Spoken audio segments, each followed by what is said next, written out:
First, I'd like to thank everyone for coming today. There's a lot of people here that have passed through my mom's house over the years. I really appreciate you coming to support our family. So my mom was born in Dunmore, PA, 1937. She almost made it to 80. She didn't have a close relationship with either of her parents and was raised by her grandmother. Her childhood was less than idyllic, and I believe this is one of the reasons that family has always been so fiercely important to her. With 2 babies in tow, Gina and Pat, she and my father followed my dad's uncle to sunny Southern California, where Sherry, myself, Mike, and Tim followed. They eventually settled in my mom's beloved Culver City. We never had a big house or fancy cars, or a lot of money. Even so, my mom took in many of my siblings' friends over the years. I can think of at least 6 of their friends that lived with us at one time or another, and a few of them are here today. Somehow there was always enough food to go around and plenty of love. My mom loved a clean house, and sometimes I think she let people stay just so we had extra hands. In '76, my parents separated, and although it was best for all, my mom's friend Narita shared that it was a difficult time for my mom. She knew what it was like to not have a father, and she didn't want that for us. Many of you know that my mom waitressed and supported us many, many years, and I worked with her when I was in high school. My mom was well respected by the customers and those that she worked with, and I truly believe that that's the reason that I have such a strong work ethic today, is because I was honored enough to work with her during that time. My mom fell down the stairs and flight of stairs in the 80s, and ruptured a disc in her neck and wasn't able to waitress. The physical demands were too much.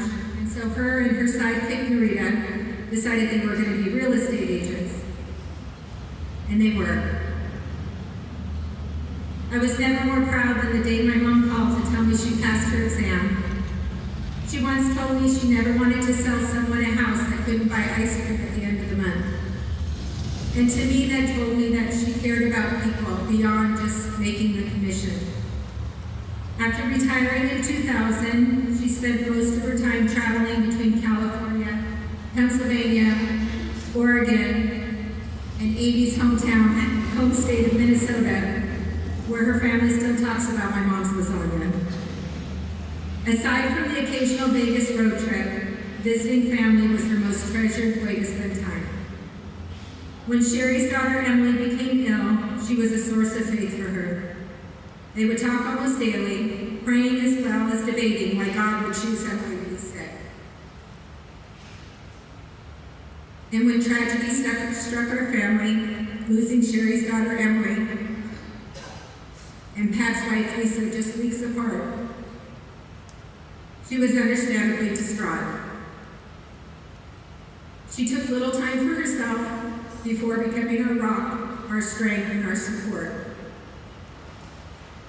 She moved to Lake Oswego, Oregon about 10 years ago, and although she often whined about how much she missed California and the sunshine here, there were many things she loved about being in Oregon. Cooking and caring for Gina and her kids, going to the Tulip Festival, a good thunderstorm, her grandson Hendrix, and her new sidekick Connie. My mom was a talented cook. She was famous for her old world cooking, her spaghetti sauce, homemade ravioli, lasagna, bologna. When you're feeding of upwards of 10 people, that's a lot of ravioli.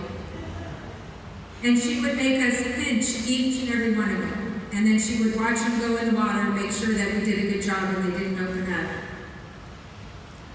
There's so many things I will miss about her. Watching her sleep in a movie theater, our discussions about the latest and greatest invention she saw on Shark Tank and why she thought it would be successful. Our daily calls on my way home from work just to say hi and I love you. But I didn't want to be the only voice up here today, so I asked my siblings to give me 1 or 2 words that made them think of Mom And to the grandkids, I ask, what are the things you'll remember most, and what are some of your memories? So here goes. From Gina, yellow roses. Get off those phones already. Feisty, loved the color red, and the best cook ever. From Sherry, when I had my first child, she said, never talk about anyone's child. Tomorrow that could be yours. My mom always had good parenting advice. From Sherry, family first, funny, courageous, keep going, and tell it like it is. My brother Pat sent me 2 words, no filter. That really says a lot about my mom. When she turned 60, she made a declaration that she wasn't going to hold her tongue anymore. She said she'd lived long enough and was going to start speaking her mind. And she did. From Tim, funny, caring, loving, attentive, quick-witted, and will miss her cooking. From my husband Jim, witty, savvy, smart, ethical, generous, pretty, speaks her mind, cool, and a good mother. From Sherry's husband Junior, there were a couple things I couldn't say in church here today. But he said we did have some fun conversations. From Ryan, her grandchild in Pennsylvania, Pat's son, baking pierogi and sauce. I still make them the same way she taught me when I was a kid. I won't let anyone taste them before they're finished or be in my kitchen when I'm making them. Watching The Price is Right with her, I will always think of her when it's on. From Sean and Mikey, we'll miss her sense of humor most of all. From Kyle, her grandson in Pennsylvania and Oregon, I'll miss her voicemails telling me to call her. Then when I would, the whole reason she called was just to see if I would actually return her call. She was always amazed that I would, which is funny to me because we always return her calls. Her cooking, I really want her stuffed cabbage right now. From Jillian, I miss Honey's cooking, especially her stuffed cabbage. Playing cards and board games with her. I'll also miss her humor and sarcasm. For example, every time I would talk about my dog as my children, she would always be like, they're animals, not kids, start treating them like animals.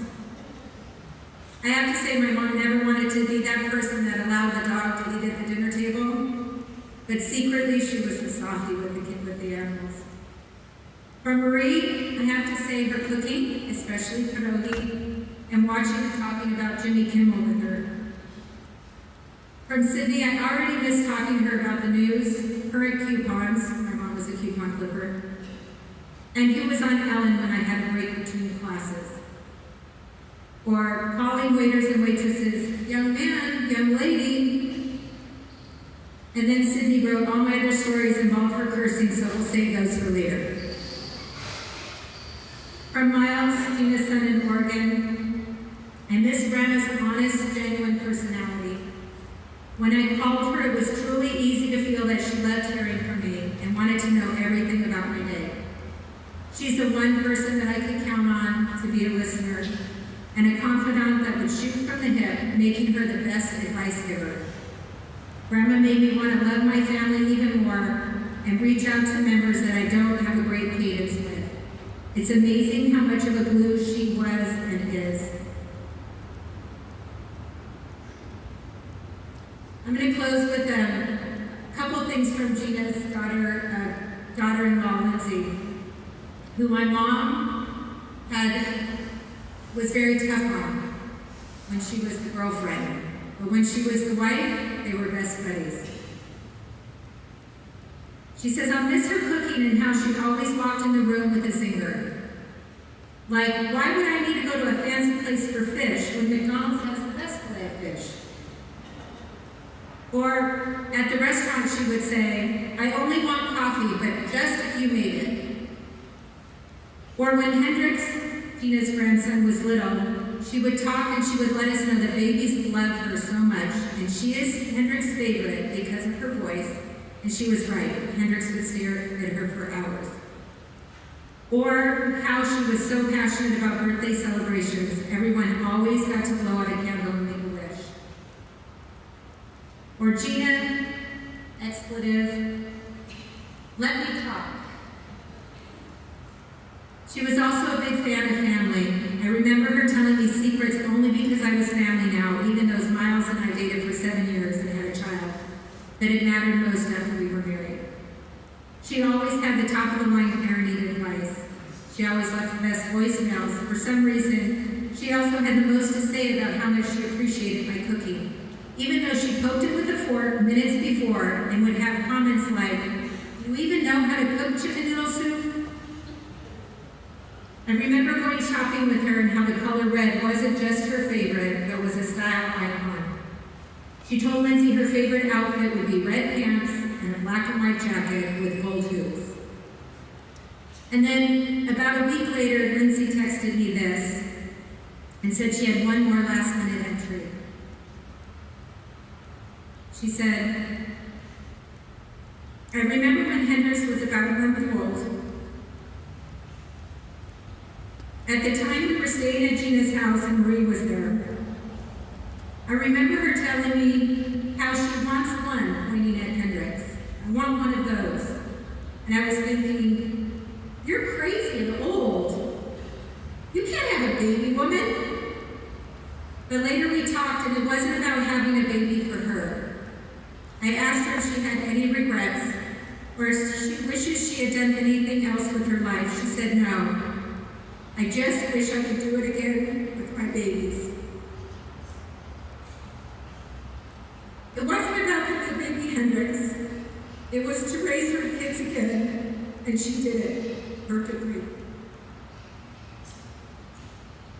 Sorry. Part of my sadness is knowing that there are bits and pieces of my mom's story missing. And although I tried, I didn't learn everything there was to know about my mom. My hope is that